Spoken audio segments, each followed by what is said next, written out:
In previous segments, we've explored the wealth building potential of a 1031 exchange by deferring taxes and keeping more of your equity at work. Another potential tax advantage of DSTs is the monthly cash flow distributions. Just like direct property ownership, cash flow received from DSTs is eligible for certain income tax shelters. Pre-tax cash flow is not the same as taxable income. Pre-tax cash flow is equal to net operating income less debt service, while taxable income is equal to net operating income less mortgage interest and depreciation allowance. Thus, when evaluating DST opportunities, pre-tax distribution rates may not be the appropriate unit of comparison.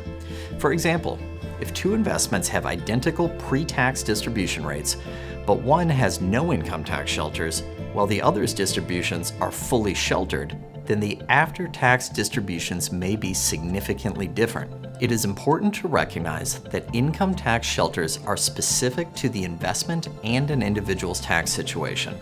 And while the use of debt may provide income tax shelters, it may add risk to an investment.